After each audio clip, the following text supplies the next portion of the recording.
With a gun, Donnie felt like a superhero, but enemies were too many. One shot per enemy wasn't enough. After finding the boss, Bob sent him to the burning grounds.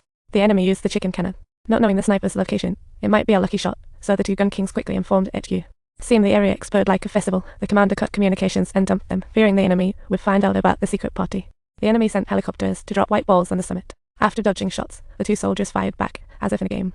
Bob knew of his abandonment, but after another helicopter show, Donnie vowed to regroup. In the sandstorm, the swirled, and Bob's comrade died instantly.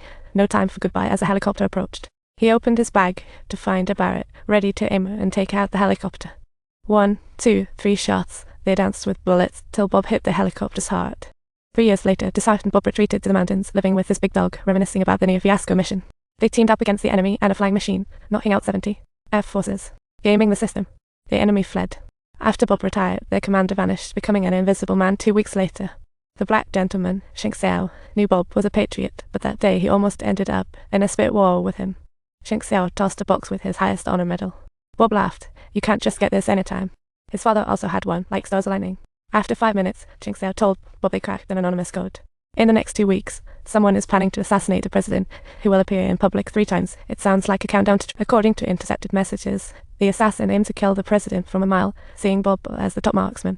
Bob told Shink Xiao that being a sniper requires considering many factors: humidity, elevation, temperature, wind speed. It's like conducting a science experiment. Everything needs precise calculation, as a bullet takes 6 to 10 seconds to hit, and Earth's rotation matters at a distance. The president wears a vest. Only a headshot can succeed. If you think the opponent can, we've got issues. That's why Shink Xiao came to Bob to find another sniper using the intuition of a top marksman. Bob didn't have a high opinion of the current president, but Shink Xiao knew he was a patriot and didn't push the. On the way back, Shink Xiao convinced himself that Bob had agreed. Bob sat high with his buddy, struggling as he pulled out the sniper rifle for a mile-away adventure.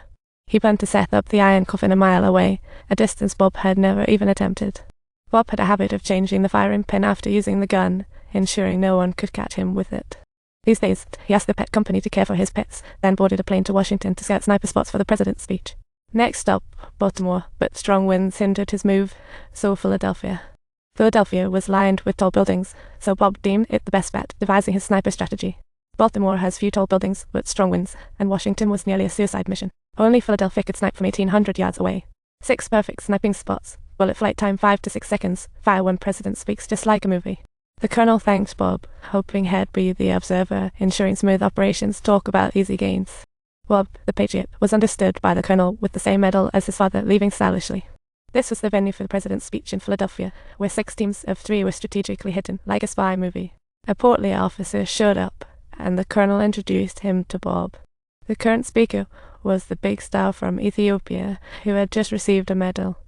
Next up was the president's speech, and the colonel instructed his men to be on standby. Bob got into position, noting the wind speed at about 3 miles per hour. Adjusting height to 4.5, keeping 3.2 calm, he imagined being the assassin. In that instant, with the wind just right, he was confident the assassin would move in 10 seconds. He ordered his team to act immediately, and as 2 shots rang out, Bob was reloading while the scene descended into chaos. Bob jumped out the window, while the stout officer rushed out to play the emergency rescuing hero. The scene was chaotic, and they thought something major was happening with the president.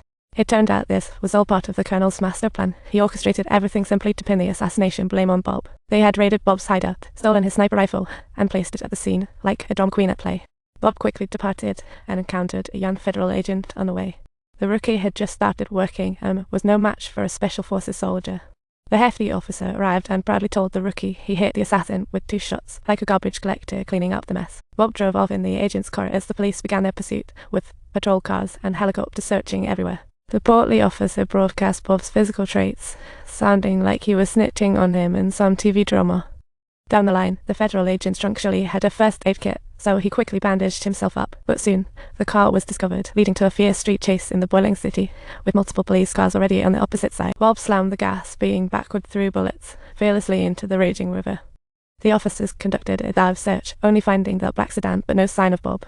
The commander quickly ordered the men to block the riverbanks for 30 miles, while Bob was hiding in the corner of a vessel. He had no idea how far he had travelled, with his wound soaking and getting worse. Once on land, Bob swiped a car, just barely escaping the encirclement. The hefty officer shot Bob, who stylishly made the news, becoming a supervillain.